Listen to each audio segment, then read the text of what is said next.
Olá pessoal, tudo bom? Vamos para mais uma videoaula. Agora, para tornar aquela obrigação simples que a gente vem estudando desde o início do semestre, uma obrigação mais complexa que conta com multiplicidade de elementos. Nos próximos encontros a gente fala sobre a multiplicidade de sujeitos, né? Então, multiplicidade do elemento subjetivo.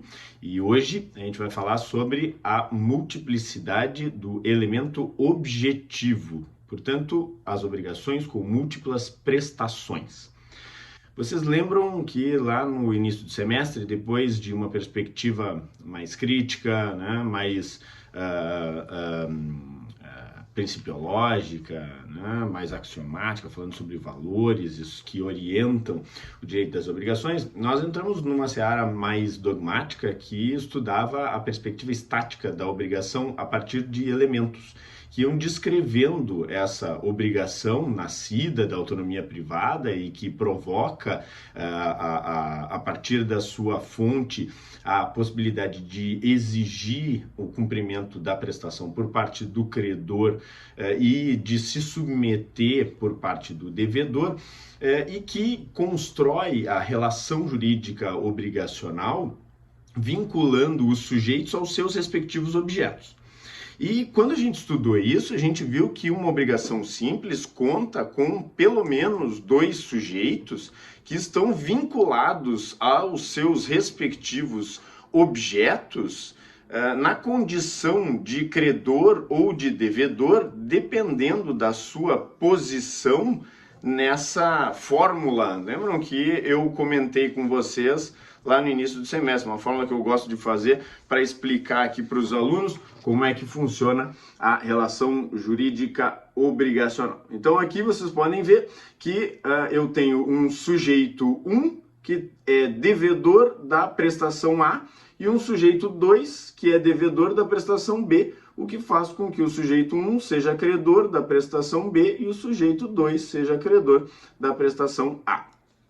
Essa obrigação simples, que conta com dois polos no elemento subjetivo, duas prestações no que diz respeito ao elemento objetivo, e o vínculo jurídico, que é esse terceiro elemento, elemento virtual, que torna os sujeitos credores ou devedores das suas respectivas prestações, se apresentam como uma fotografia da obrigação.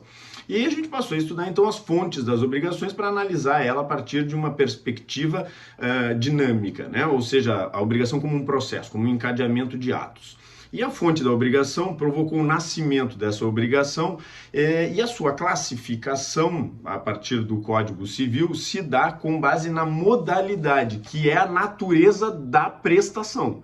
Então eu pego aqui a prestação A, né? Comprei uma água no bar. Eu sou devedor do dinheiro, o bar é devedor da água. Eu, como devedor do dinheiro, se não cumpro a minha obrigação, eu vou analisar. Eu sou o devedor, o bar é o credor, a prestação é uma prestação pecuniária, portanto, é uma obrigação de dar, né? Dar coisa incerta, dar dinheiro.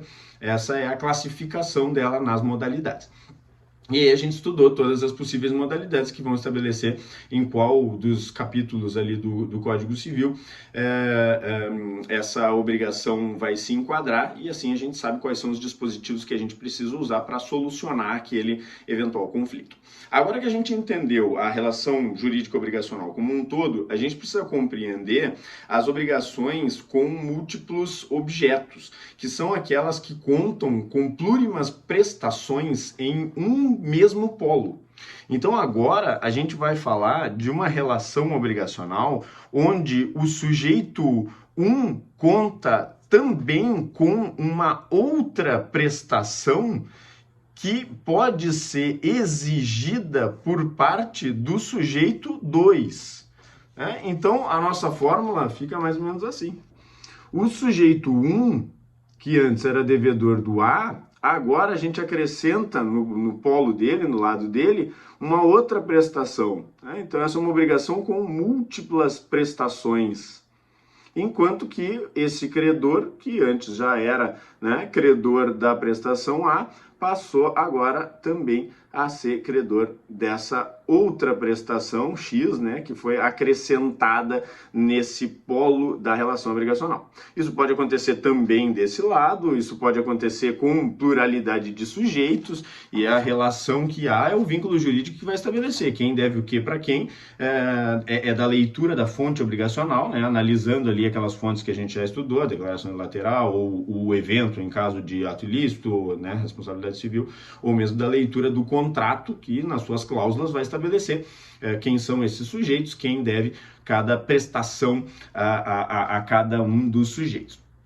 Essa obrigação que é classificada a partir da pluralidade das prestações, portanto, há mais de uma prestação, sendo elas heterogêneas, né? Então, não é porque há mais de um objeto que necessariamente elas vão ser plurimas, né? Então, se eu vendo toda a coleção do Pontes de Miranda, são 60 volumes do Tratado de Direito Privado, mas os 60 volumes podem ser tratados como uma única prestação. Agora, em algumas situações, eu tenho objetos que são diversos, né? E aí eu posso tratar como sendo uma obrigação com múltiplas prestações. Às vezes, até a modalidade é diferente.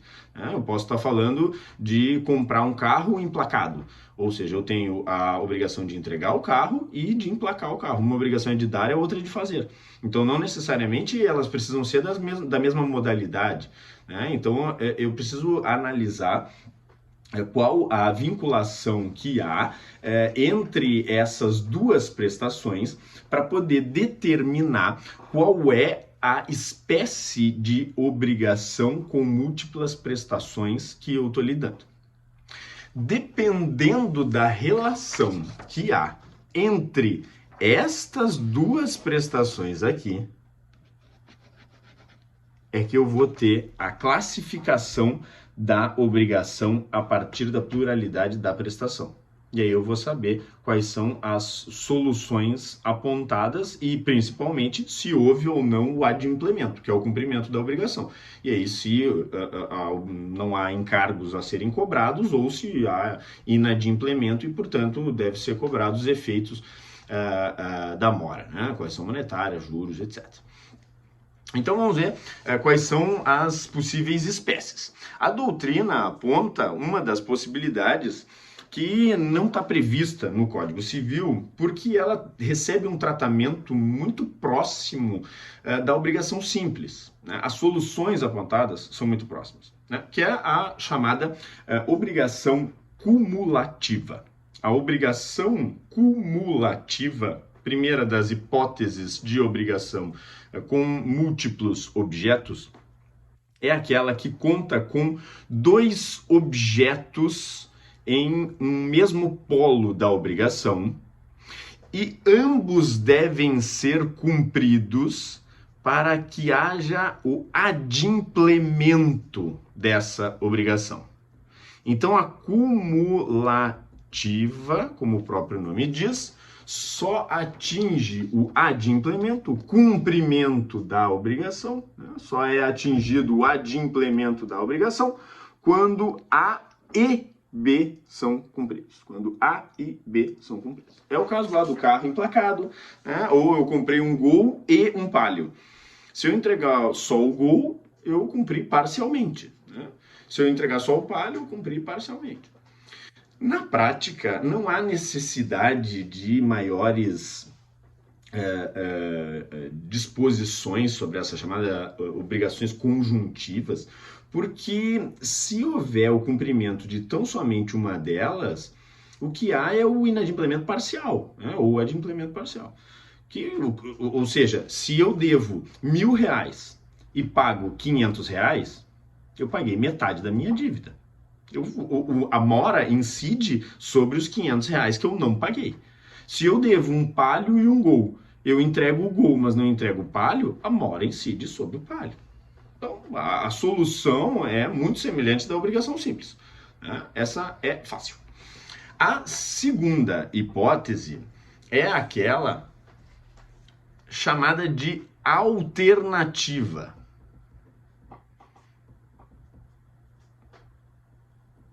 E a alternativa, como o nome sugere, é aquela em que a prestação A e a prestação B estão no mesmo polo da obrigação, mas o cumprimento dessa obrigação, o adimplemento, é atingido pelo cumprimento de tão somente uma delas. Portanto, agora na alternativa é prestação A ou B. Portanto, nas obrigações alternativas, né, ou também chamadas de disjuntivas, o cumprimento da obrigação se dá com a entrega do objeto A ou do objeto B, ou melhor, né, o cumprimento da prestação A ou o cumprimento da prestação B. Às vezes não necessariamente objeto, eu quero dizer objeto jurídico, né, não necessariamente objeto material, pode ser duas prestações de serviço, né, pode ser dois objetos diversos, né? Pode entregar o gol ou o palio. Qualquer um dos dois serve ao cumprimento dessa obrigação. E nessas alternativas eu vou ter aquele ato que nós estudamos lá quando nós vimos a obrigação de dar coisa incerta. Lembram disso? Que é o ato da concentração. O 244 vai falar da concentração, que é a escolha. Então, alguém vai realizar uma escolha. O ato da escolha é normalmente realizado pelo devedor, portanto, se não houver nada estabelecido, né, é o devedor quem vai selecionar qual dos dois serve ao cumprimento dessa obrigação. Então, qualquer desses dois objetos pode ser entregue que a obrigação está cumprida e normalmente aquele que deve entregar é quem vai fazer essa escolha. Nada impede que se estabeleça no contrato que o credor ou um terceiro vai realizar essa concentração, né? essa escolha. Por fim, para fechar, uma terceira, que alguns autores dizem, inclusive, que não seria uma hipótese de obrigação com múltiplos objetos, porque, na verdade, não há um outro objeto, né? Só há uma prestação. Mas há uma possibilidade de escolha, uma espécie de alternativa, embora ela não seja uma obrigação alternativa, há uma opção ao devedor de agir de uma determinada forma que não é exatamente o cumprimento da prestação e ainda assim não ficar em mora. Então, o que há, na verdade, nessa hipótese é uma saída para não estar inadimplente, mas ainda assim não cumprir a obrigação. Essa é a chamada obrigação facultativa. Ela acaba sendo estudada aqui nas obrigações com múltiplos objetos porque há essa possibilidade de escolha também por parte do devedor, né? Obrigação facultativa. O nome pode gerar uma certa confusão, né? Porque a gente pensa, nossa, o princípio da obrigatoriedade, toda obrigação tem que ser obrigatória, né? Como assim facultativa? Quer dizer que eu posso escolher se eu cumpro ou não? Não é isso. Uma obrigação pode ser facultativa e ela pode ser inadimplida. Ela pode sofrer os efeitos da mora, né? Ela pode ser descumprida. Só que ela é chamada facultativa porque existe uma previsão no contrato de modo de agir, né, que permite o reconhecimento de uma extinção da obrigação sem que isso implique no reconhecimento da mora. Vamos pegar um exemplo para isso ficar mais claro, né? As arras. Já ouviram falar do sinal ou arras? As arras são um sinal que o comprador, promitente comprador, dá quando quer comprar, por exemplo, um imóvel. Então eu quero comprar um imóvel de 100 mil reais. Estou procurando um imóvel, passei na frente de um que está à venda por 100 mil reais. Aí eu chego lá e digo, olha, eu quero comprar esse imóvel, estou esperando aí na minha carta de crédito, o banco ainda não aprovou, mas eu tenho interesse. Aí para que eu assegure o negócio, né, e aí eu não vou mais procurar, ele também não vai mais procurar comprador, eu dou 10 mil reais, né, como sinal para segurar esse negócio. Eu entrego os 10 mil reais para ele e me comprometo a entregar os 90 mil reais, que é o que falta para fechar os 100 mil reais, daqui tantos meses, quando sair lá a minha carta de crédito. Acontece que, passado um tempo, eu encontro um outro imóvel por 70 mil, muito melhor, que é mais próximo de onde eu queria, com mais, né, tem outra garagem, é mais negócio para mim comprar esse de 70 mil. Me precipitei dando sinal naquele outro. Se eu não entregar os 90 mil, eu descumpro a obrigação, desde que eu perca os 10 mil que eu dei como sinal, não.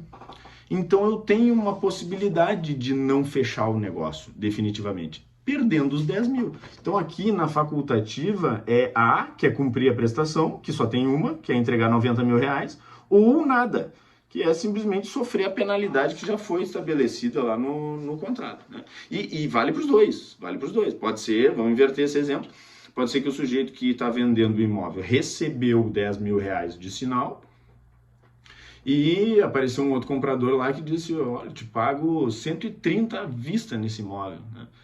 Melhor para mim, para fechar negócio com ele, ao invés de ficar esperando aí os 90 no outro, vende para ele por 130 e devolve em dobro para o comprador do imóvel, né? Para o antigo comprador, né? O promitente comprador. Porque devolve 20 mil daí para ele, né? Porque 20 mil não é que ele está devolvendo em dobro, é que 10 mil ele devolveu o valor que ele tinha recebido do comprador, né? Então 10 mil não é dele, e os 10 mil a mais que ele está entregando para o comprador é a pena, né? A punição, vamos dizer assim, a sanção que ele está pagando por não ter fechado o negócio, não ter entregado o imóvel quando foi acordado naquela prestação. Né? Então, eles tinham ajustado dessa forma e não foi assim cumprido. O que acontece agora? Agora a gente chegou num ponto crucial, que é o seguinte: quando eu tenho uma obrigação cumulativa, as duas prestações precisam ser cumpridas. Se eu tenho o cumprimento só de uma delas, o que eu tenho é um inadimplemento parcial. Quando eu tenho uma obrigação facultativa, o que eu tenho é uma obrigação só, uma prestação só. Se ela for cumprida parcialmente, eu tenho inadimplemento parcial. A mora incide sobre aquilo que não foi cumprido conforme estabelecido. Se por acaso essas prestações tratarem de objetos que não podem mais ser cumpridos, coisa certa, ou na hipótese de obrigação de fazer personalíssima, ou na obrigação de não fazer, né? Porque na obrigação de gênero isso não acontece. Lembra que o gênero não perece, né? Não existe perecimento e deterioração. Né? Então não há caso de perda lá no gênero. Obrigação fungível também pode, dificilmente vai haver impossibilidade, né? Mas quando há essa hipótese de impossibilidade de cumprimento na obrigação cumulativa e na obrigação facultativa, as soluções apontadas são as mesmas que foram apontadas na obrigação simples. Lembram das soluções? Sem culpa, resolve a obrigação, res, perit, domino. Lembram disso? Com culpa, o culpado paga pelo valor. Então, como ela inteira é como se fosse uma prestação, então tem que entregar o gol e o palio. O palio se perdeu, né? Os dois já tinham placa, já estava ajustado qual carro era, então já era coisa certa. O palio e o gol se perdeu a prestação inteira, sem culpa, com culpa, tem que observar isso, né? Só o palio se perdeu, bom, então a metade da prestação não pode ser cumprida, sobre ela incidem os efeitos da mora, a gente vai ver quais são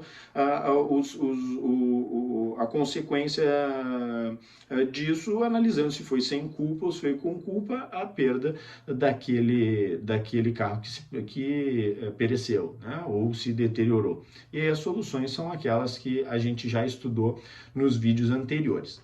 O mesmo acontece na facultativa, porque eu só tenho uma única prestação. Acontece que na alternativa nós temos um pequeno probleminha. Porque na alternativa há o ato da escolha. E aí, quando a perda se dá com relação a objetos que seriam escolhidos posteriormente, eu não sei o equivalente a qual deles deve ser pago caso haja culpa. Vamos analisar agora, e para isso eu vou fazer um outro vídeo específico, porque esse está ficando um pouco longo. Então vamos analisar agora como se dá a impossibilidade de cumprimento em caso de obrigações alternativas. Certo? Valeu, gente.